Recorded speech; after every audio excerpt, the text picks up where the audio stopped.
გამარჯობა მეგობრებო, მოგესალმებით. გრძელდება ჩვენი ყოველკვირეული პოდკასტი ნებადან, სარეაბილიტაციო ცენტრი ნებადან და დღეს ჩვენი სტუმარია რევაზ ნებიერიძე. გამარჯობა რევაზ. გამარჯობა ნიკოლას. ჩვენ 2 წლის წინ გვაქვს ინტერვიუ ჩაწერილი, ალბათ გახსოვს. რევაზი უკვე 2 წელია ცენტრშია და დღეს რევაზი არის კონსულტანტი. იბადო. როგორია როგორც რევაზის ცხოვრება კონსულტანტად? როგორც რევაზის ცხოვრება კონსულტანტად. განსხვავებულია. რადიკალურად სხვანაირია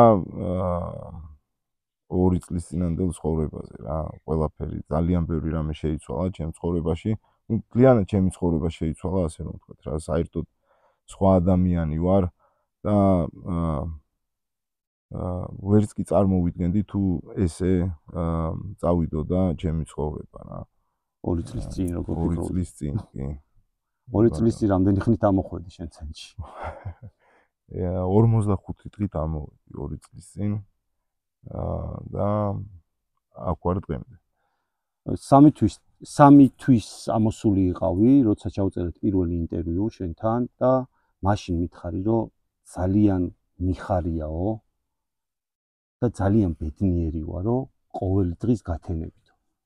და პატარა სიხარულებს გძნობ. აი რა იყო ეს სიხარულები? ეგ სიხარული იყო ზუსტად ის, რამაც მიმაღებინა ეს გადაწყვეტილება, რომ ბოლომდე გამევრო რეაბილიტაციის კურსი და ეს სიხარული და ბედნიერება იყო, რომ ცვლილება დავინახე, რეალური ცვლილება ჩემ თავში რა, რაც წლების განმავლობაში ესე რაც ერთნაირი ცხოვრება მქონდა, არაფერი განსხვავებული არ ხდებოდა ჩემს ცხოვრებაში, ყოველთვის ერთი და იგივე წრეზე ვტრიალებდი და უბრალოდ იმხელა ცვლილება ვნახე ჩემ თავში, რომ რა თქმა უნდა, პირველად ეს ბედნიერების აღქმა და შეგრძნება რო დავიწყე, მაგან მიმაღებინა ეს გადაწყვეტილება, რომ გამევლო ბოლომდე რეაბილიტაცია.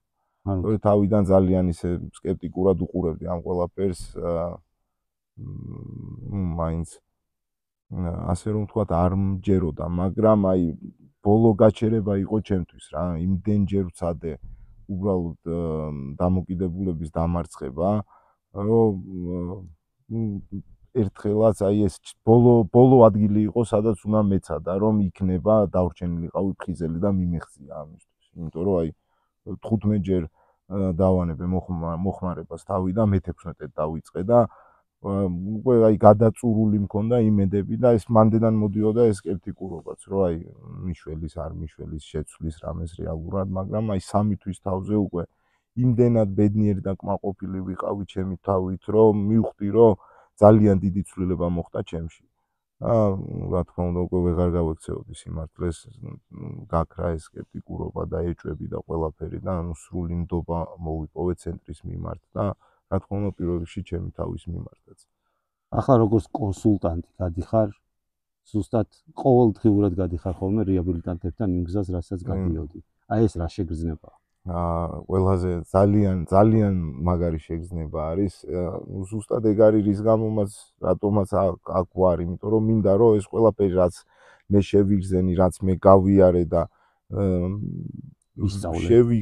ვისწავლე და მივხვდი და დავრწმუნდი, რომ შეიძლება იყო ადამიანი ფხიზელი, შეიძლება იყო ბედნიერი, რეალიზებული და საერთოდ სამყაროსთვის საჭირო იყო და რაღაცა კარგი აკეთო ცხოვრებაში, ეს ყველაფერი სიფხიზლეში მინდა რომ გაუზიარო ეს ყველაფერი ხალხს და ამას ვაკეთებ კიდევაც ყოველდღიურად. შემიძლია გავცე უპირობო სიყვარული და მივიღო სიყვარული რა. ისეთები როგორც არიან ისეც ეხება. კი, რა თქმა უნდა. და როგორც მე გავიარე, ზუსტად ისე ვატარებ მათაც ამ გზას და ჩემი მიზანია რომ უნდა იგრძნო რა, მინდა რომ მაგას მივახციო და სხვათა შორის ძალიან კარგი გუნდი გვყავს და ძალიან კარგი გუნდი არის დღეს რეაბილიტაციაზე. ეს თაზოსი, მახაზის, ნინოსი, შენი და ბევრი ადამიანების დამსახურება. ამიტომ ვაკეთებთ ამ პოდკასტებს, რომ რეალურად დავანახოთ რეალური ადამიანები, რეალური ისტორიებით, რეალური საქმით, იმიტომ რომ არის ესეთი მოსაზრება, რომ მუსიერებს ესეთ მოსაზრება, რომ ყოფილი ნარკომანი არ არსებობს. всё, გადავწუხეთ. იმედ. და მე შემიძლია დაუსრულებლად ვეკამათო ყველას, ვინც ამ ამბავს იტყვის და ეს ჯერა. გავაუფასუროთ ეს აუცილებლად. იმიტომ რომ არ არსებობს. არ არის ეს სიმართლე. არსებობს. რატო არის ეგ მოსაზრება? სულ მიჩნდება რა არის, აი დამოკიდებულ ადამიანებში მე ვფიქრობ, რომ ისე თავის დამოკიდებულებას იცავენ, მაგით კომფორტს აძლევენ თავის თავებს, რომ არ გამოდით, ცადეს შეიძლება ბევრმა ცადა კიდევაც და არ გამოუვიდა და აი თავის თავს ამშვიდებენ, რომ აი არ არსებობს. აი მათ ახლობლებს ატოჭი.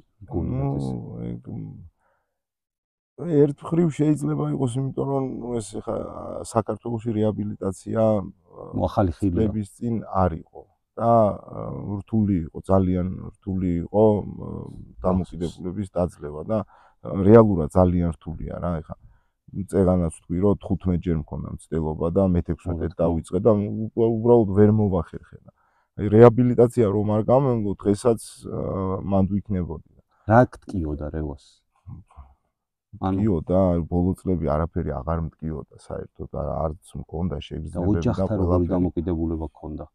ძალიან ისეთი რა, ცივი და არანაირი მადლიერება, სიყვარულის გრძნობა არ მქონდა. ჩემი მიზანი და მოწოდება იყო ნარკოტიკი რა, ყველაფერს გადავხაზავდი ნარკოტიკისგან.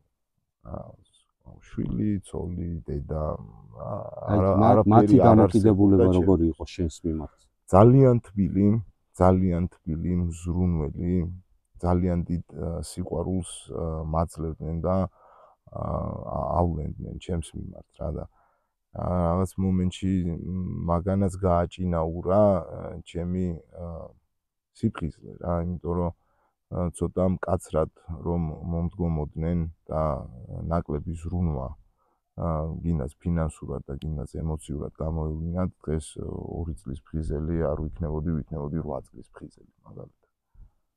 ძალიან დიდ როლს თამაშობს ოჯახი დამოკიდებულ ადამიანებში, შედიან თანადამოკიდებულებაში და პირდაპირ მნიშვნელობით ხელს უწყობენ და არიან თანამზრახველები თავისი ოჯახის წევრების, ვინც მოიხმარენ ნარკოტიკს. მაგრამ ამას ხო არ აღიარებენ ეს ადამიანები?